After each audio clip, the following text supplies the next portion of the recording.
வணக்கம், welcome to current reviews.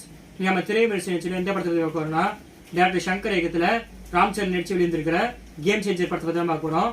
Game changer இந்த படத்தோட கதையை பத்தி பார்த்தோம்னா, ராம் சரண் ஒரு IAS ஆஃபீஸரா இருப்பாரு. ரொம்ப நேர்மையான ஆஃபீஸரா இருப்பாரு, தைரியசாலி இருப்பாரு. அவர் எங்கெங்கெல்லாம் தப்பு நடக்குதோ அங்கெல்லாம் தேடி கண்டுபிடிச்சு போய் ஆப்போசிட் வந்துருவாரு, எவ்வளவு பெரிய ஆளா இருந்தாலும். S.J. சூர்யா இந்த படத்துல வில்லன் ரோல் பண்ணியிருக்காரு. அவர் வந்து ஒரு மினிஸ்டர் இருப்பாரு. ராம் சரணுக்கு வந்து அந்த படத்துல 2 பிளாஷ்பேக் இருக்கும். அவர் 2 ரோல் பண்ணிருப்பாரு. அப்பாவோ ஒரு ரோல், பையனா ஒரு ரோல். முதல் பிளாஷ்பேக்ல வந்து அவரோட காலேஜ் லைஃப், அவரோட லவ் லைஃப் பத்தி பேசியிருப்பாங்க. ரெண்டாவது பிளாஷ்பேக்ல அவரோட அப்பா கதை வரும். சோ இந்த படத்தோட கதையை பத்தி பார்த்தோம். இந்த படத்தை பத்தி பார்ப்போம். சோ இந்த படத்தை பத்தி பார்த்தோம்னா, இந்திய சினிமால மொத்தம் 999 படம் வந்துருச்சு. இதே மாதிரி இது 1000வது படம். அதுக்காக சங்கர் சருக்கு நான் என்னோட வாழ்த்துக்களை தெரிவிச்சுக்கிறேன், இந்த ரெக்கார்டை கிரியேட் பண்ணதுக்காக. சோ இந்த படத்துல என்னதான் சுவாரஸ்யமா இருக்குன்னு பாத்தீங்கன்னா, ஒண்ணுமே சுவாரஸ்யமா இல்ல. அது ஒரு இன்னொரு அச்சீவ்மெண்ட். அடைச்சமாவே திரும்பி அடைச்சு கொண்டு வந்து வச்சிருக்காரு. சொன்ன மாதிரி 1000வது படம் இது. அப்புறம் பாத்தீங்கன்னா, இந்த படத்துல 2 ஹீரோயின் வராங்க. ஒருத்தவங்க வந்து அஞ்சலி, இன்னொருத்தவங்க வந்து கைரா. அஞ்சலி வந்து அப்பா ராம்சரனுக்கு ஜோடியா இருப்பாங்க. கைரா வந்து பையன் ராம்சரனுக்கு ஜோடியா இருப்பாங்க.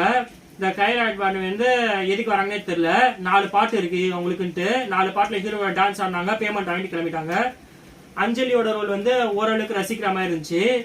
அவங்க வந்து பிளாஷ்பேக்ல வந்து ஒரு அம்மா ரோல்ல பண்ணிருப்பாங்க, ஒரு சாதாரண அம்மா ரோல்ல, கல்யாணம் ஆன பொண்ணு ரோல்ல, அதுல தான் பண்ணிருப்பாங்க. அதுக்கப்புறம் வயசான ரோல்ல வருவாங்க. பிரசன்ட்ல முடியெல்லாம் ஷேவ் பண்ணிட்டு. எதுக்கு வராங்களே தெரியல. அந்த ரோல் வராங்க, ஒரு 4 வார்த்தை பேசுறாங்க, திடீர்னு பார்த்தா செத்து போயிடுறாங்க. இந்த படத்துல டைலாக்ஸ் பாத்தீங்கன்னா பக்கம் பக்கமா எழுதி வச்சிருக்காங்க. டைலாக்ஸ் எதுக்குன்னே தெரியல. ஹீரோவும் S.J. சூர்யாவும் மீட் பண்ணிக்கிறாங்க. மீட் பண்ண அப்பெல்லாம் பக்கம் பக்கமா டைலாக் பேசினே போறாங்க, எதுக்குன்னே தெரியல. படத்துல வந்து பிரம்மாண்டம் சொல்றதுக்கு பெருசா ஒண்ணு கிடையாது. சங்கர் சொல்றாங்க, ஆனா பிரம்மாண்டம் ஒண்ணுமே இல்ல. அப்புறம் வந்து பாட்டு எல்லாம் 1008 பாட்டு இருக்கு. ஓரளவுக்கு ரசிக்கிற மாதிரி தான் இருக்கு பாட்டுலாம். ஆனா இதுக்கு தான் வருதே தெரியல. நடுவுல இங்கெல்லாம் சீன் இல்லையோ அங்கெல்லாம் பாட்டை சொறி விட்டாங்க.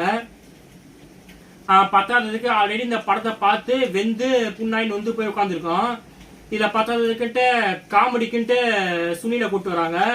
அவர் அந்த வெந்த புண்ணெல்லாம் காலத்தை தடவை வச்சுட்டு போயிடுறாரு. இதை காமெடின்னு சொல்றதே ரொம்ப தப்பு. ரொம்ப மன்னிச்சுங்க, நீங்க தப்பா நினைச்சுக்காங்க எதையும்.